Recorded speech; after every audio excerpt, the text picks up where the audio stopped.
हैदराबाद ने दक्षिण कोरिया के जेजू में आयोजित international association of horticultural producers world green city awards 2022 जीता है। इसके साथ ही हैदराबाद ने living green for economic recovery and exclusive growth category में एक और अवार्ड जीता है।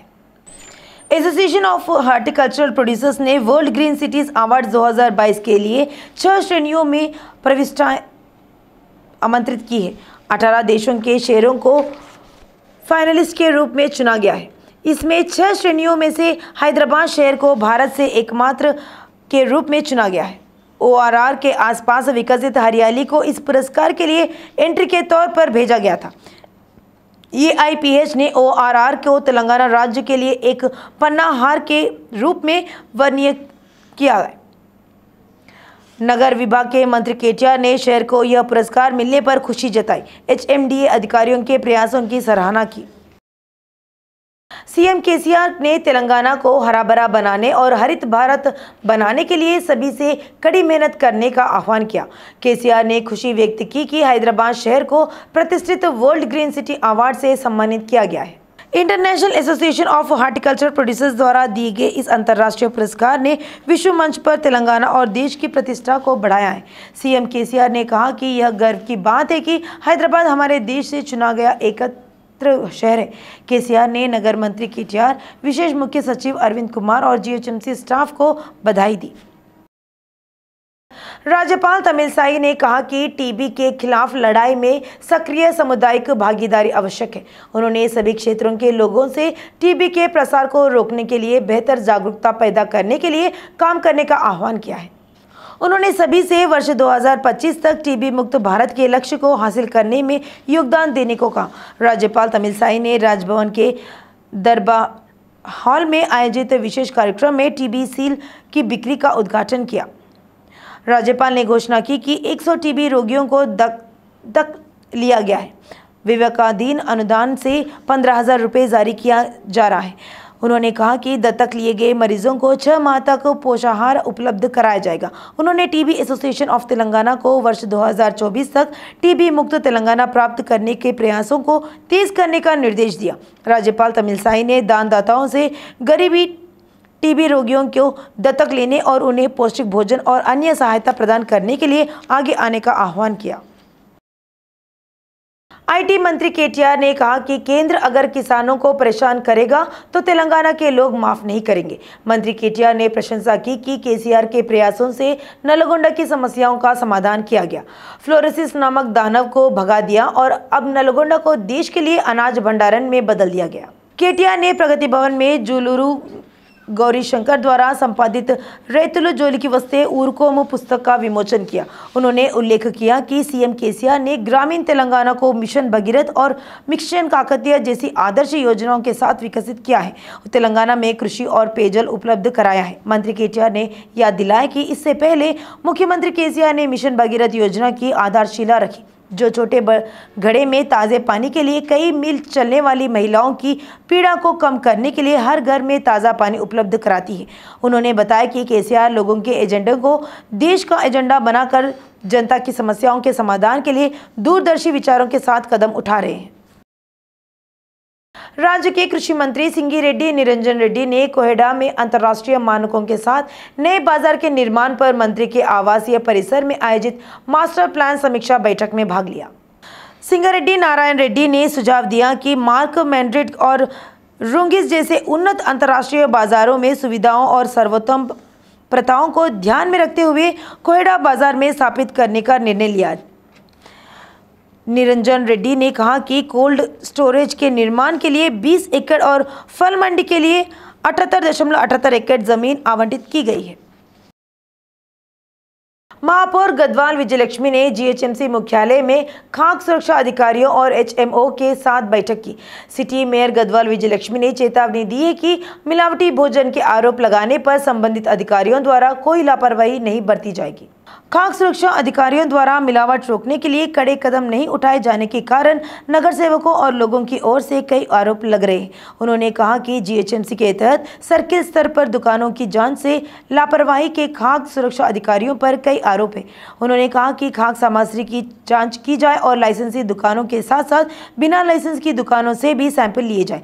महापौर ने नाराजगी जताते हुए कहा कि फुटपाथ पर बिकने वाले खाने पीने के सामान की जाँच नहीं होने से लोग इस तरह का खाना खाकर बीमार हो रहे। अधिकारियों को खाद्य सुरक्षा अधिकारियों द्वारा किए गए दैनिक निरीक्षण और नमूनों की दैनिक रिपोर्ट प्रस्तुत करने का निर्देश दिया गया। तेलंगाना सरकार ने केआरएमबी से तेलुगु गंगा और हंद्री नीवा परियोजना के विस्तार और नए कार्यों को रोकने के लिए कहा है, जो आंध्र प्रदेश सरकार की अनुमति के बिना किए जा रहे हैं। इस हद तक तेलंगाना जल एवं ड्रेनेज विभाग ENC मुरलीधर ने केआरएमबी के प्रबंधन बोर्ड के अध्यक्ष को पत्र लिखा। आंध्र प्रदेश बिना किसी अनुमति के हंद्रीनीवा सुजल श्रावंती के दूसरे चरण के हिस्से के रूप में पुंगनूर शाखा नहर के विस्तार के लिए निविदा आदि सूचना दी है। उन्होंने कहा कि तेलुगु गंगा परियोजना की 5वीं शाखा नहर पर मिनी लिफ्ट और चिंतल आत्माकुरु तालाब को भरने के लिए अन्य मिनी लिफ्ट लगाने के लिए निविदा आमंत्रित की गई। ENC ने पत्र में कहा कि ये सभी कार्य विभाजन अधिनियम के उल्लंघन में नए किए गए।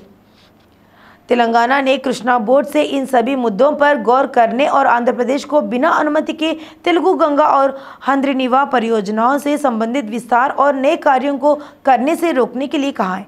सभी उल्लंघनों को केंद्रीय जल विद्युत विभाग से संज्ञान में लाने की अपील की है। TTD के आयोजकों ने कहा कि हैदराबाद में श्री वेंकटेश्वर का समारोह आज समापन होगा। TTD के मुख्य पुजारी वेणुगोपाल दक्षितुल्ला, आयोजकों अपर्णा वेंकटेश्वर रेड्डी और हर्ष साई ने NTR ग्राउंड में आयोजित प्रेस कॉन्फ्रेंस में भाग लिया। TTD के मुख्य पुजारी और दक्षितुल्लू ने कहा कि पिछले 4 दिनों से वैभवोत्सव को लेकर बहुत अच्छी प्रतिक्रिया मिली है और हजारों भक्त भगवान की सेवाओं में भाग लेंगे। दक्षितुल्लू ने कहा कि श्रीनिवास का कल्याणम आज शाम 6 बजे वैभवोत्सव के समापन पर आयोजित किया जाएगा और इस कार्यक्रम में अधिक भक्तों के भाग लेने की संभावना है। पर्याप्त व्यवस्था की गई। दक्षितुल्लू ने कहा कि सुबह माला सेवा के बाद भगवान को पुष्पयागा सेवा की जाएगी और अधिक भक्त भाग लेंगे। दक्षितुल्लू ने कहा कि TTD अष्टदिग्गज गैरीमाला बालकृष्ण अन्नमया के संकीर्तन का आज सुबह किया जाएगा। दक्षितुल्लू ने कहा कि आम लोगों के लिए वेंकटेश्वर स्वामी TTD के इस कार्यक्रम को लोगों का पूरा समर्थन मिलेगा। Harsha auto group Harshvardhan, Vamsi Ram builders Subba Reddy और अपर्णा ग्रुप वेंकटेश्वर रेड्डी को धन्यवाद दिया, जिन्होंने हैदराबाद में समारोह के आयोजन में सहयोग दिया। बॉलीवुड के संगीत निर्देशक कुलदीप सिंह ने कहा कि हैदराबाद में गज़लें विशेष रूप से लोकप्रिय हो रही है। हालांकि हैदराबाद महानगर के तौर पर तेजी से विकसित हो रहा है। युवा गज़ल लेखक शकील अहमद शायर का उर्दू गज़ल एल्बम जिंदगी मधुर यादें बंजारा हिल्स के एक होटल में जसविंदर सिंह के साथ लॉन्च किया गया। कहा जाता है कि शुरू से ही हर क्षेत्र को घेरने वाले शहरवासियों का दिल गज़लों से भर गया है। ऐसा कहा जाता है कि दिल को हिला देने वाला संगीत हमेशा के लिए प्यार कर जाएगा। शकील अहमद ने कहा कि गज़ल गायन समाज के सभी पहलुओं को व्यक्त करने का एक नया तरीका है। कहा जाता है कि उन्हें गज़लों की धुन जानने के लिए विशेष रूप से प्रशिक्षित किया गया। उन्होंने कहा कि गज़लें किसी को भी खुश कर देती है। उन्होंने कहा कि वह शहर के लोगों को मधुर गीत गाने के लिए रविवार को गच्चीबोली के संध्या कन्वेंशन हॉल में उनके द्वारा रचित गज़लों के साथ एक उत्कृष्ट संगीत प्रदर्शन कर रहे हैं। 30 साल से मैं गज़ल की खिदमत कर रहा हूँ। गज़ल गाता हूँ एक पंजाबी सिख होते हुए। मैंने पंजाबी पॉप का रास्ता ना लेते हुए गज़ल की खिदमत करना मैंने ज़रूरी समझा, because I was always passionate about ghazal, Urdu poetry. And मुझे बचपन से ही कुलदीप जी, जो मेरे फादर हैं और मेरे गुरु भी हैं, इनको देखता रहा हूँ, इनसे सीखता रहा हूँ। एंड थोड़ा बहुत मैं कुलदीप जी के बारे में आपको बताना चाहूँगा कि Kuldeep ji is a legendary composer, music director. इनकी बहुत सी फिल्में आई हैं उनमें से एक फिल्म मैं आपको बताना चाहूँगा, फिल्म साथ साथ, जिसकी जो गज़ल है उसको हम लोग गज़ल एंथम कहते हैं। कि दुनिया के किसी भी कोने में चले जाओ तो ये गज़ल हमको गानी पड़ती है और हमने ऑडियंस गाती है साथ में। खूब से खूबतर होते जा रहे हैं, अभी यंग है, ऐसा लगता है कि अभी इन्होंने मुझे ज़िंदगी पर कुछ और शेर सुनाए जो बहुत बढ़िया शेर, तो ऐसा लगता है कि ये बंदा जो है आगे जाके बहुत, क्योंकि ये हैदराबाद का एक विरासत जो है, यहाँ पर इतने बड़े बड़े शायर व मखदूम हुए हैं, यहाँ पर वो हैं अमजद हैदराबादी हैं। और मैंने बहुत साल पहले एक नगमा रिकॉर्ड किया था तलत अजीज़ की आवाज़ में। तलत अजीज़ भी यहीं पे है कि आपसे दोस्ती, वो उसमें भी एक ज़िंदगी आता है, आपसे दोस्ती हो गई है, ज़िंदगी हो गई। ये मैंने रिकॉर्ड किया था सन 80 में, शायद 80 में ये किया था। तो इसी तरह अभी मुझे जब ये ज़िंदगी की बात हुई तो मुझे एक बहुत बढ़िया शेर याद आया। टीएमपीएस के आयोजन अध्यक्ष गारे वेंकटेश मादिगा ने कहा कि जो नेता चंदा के नाम पर चल रहे हैं और मादिगा जाति की प्रतिष्ठा को खराब कर रहे हैं, उन्हें मादिगा जाति के सम्मान के लिए अपने रवैये को बदलना चाहिए। एक समय था जब मादिगा को समाज में एकता का उपनाम था। गारे वेंकटेश कहा कि अब कुछ नेताओं की योग्यता के कारण पूरे मादिगा समुदाय का नाम खराब हो रहा है और वे समुदाय के नाम पर चंदा इकट्ठा कर रहे। गारे वेंकटेश ने कहा कि नेताओं को अपना तरीका बदलना चाहिए और मादिगा जाति की गरिमा के लिए काम करना चाहिए। एमआरओ सीएच ललिता ने इस बात से इनकार किया कि व्हाट्सएप ग्रुपों में वायरल संदेशों में कोई सच्चाई नहीं है कि अंबरपेट मंडल कार्यालय में फाइलें गायब है और दलाली की जा रही है। एमआरओ सीएच ललिता ने मीडिया से कहा कि कुछ लोग जानबूझकर फेक न्यूज़ बना रहे। उन्होंने कहा कि मंडल कार्यालय में ऐसी चीज़ें नहीं हो रही है और सारी फाइलें हमारे पास है। उन्होंने कहा कि दलालों की समस्या नहीं है और ऐसे मामलों में आने वाले लोगों के खिलाफ आपराधिक मामला दर्ज किया जा रहा है। तेदेपा प्रमुख चंद्रबाबू नायडू ने कहा कि कासानी ज्ञानेश्वर टीडीपी में शामिल हो गए हैं। चंद्रबाबू नायडू के आवाज पर तेलुगु देशम पार्टी में शामिल हो गए। इसी के साथ चंद्रबाबू और कासानी ज्ञानेश्वर को पार्टी अंगवस्त्र ओढ़कर पार्टी में आमंत्रित किया गया। हैदराबाद के जुड़वा जलाशय उस्मान और हिमायत सागर में बाढ़ का पानी जमा हो रहा है। भारी बारिश के कारण पिछले कुछ दिनों से ऊपरी इलाकों से बाढ़ का पानी जलाशयों में भारी मात्रा में इनफ्लो हो रहा है। उस्मान सागर में 900 क्यूसेक पानी जमा होता है। नतीजतन परियोजना के चारों गेटों को 4 फीट ऊंचा किया जा रहा है और मुसी में 1836 क्यूसेक पानी छोड़ा जा रहा है। जब हिमायत सागर के ऊपर से 2000 क्यूसेक पानी आ रहा था, 3 द्वार 2 फीट ऊपर उठा दिए थे और 2060 क्यूसेक पानी मुसी में छोड़ा गया। इस आदेश में वाटर बोर्ड के अधिकारियों ने कहा कि वे मुसी जलग्रहण क्षेत्रों के लोगों को समय समय पर अलर्ट कर रहे हैं। ईस्ट जोन के डीसीपी सुनील दत्त ने चेतावनी दी है कि दिवाली के मौके पर नियमों का उल्लंघन कर पटाखों की दुकानें लगाने पर कड़ी कार्रवाई की जाएगी। अंबरपेट के 6 नंबर क्षेत्र में महाराणा प्रताप फंक्शन हॉल द्वारा आयोजित बैठक में भाग लिया। महाराणा प्रताप समारोह हॉल में पटाखों के दुकानदारों व व्यापारियों ने सभा का आयोजन किया। ईस्ट जोन के डीसीपी सुनील दत्त ने कहा कि व्यापारियों को पटाखों की दुकान लगाने में नियमों का पालन करना चाहिए और बुनियादी सावधानियां बरतनी चाहिए।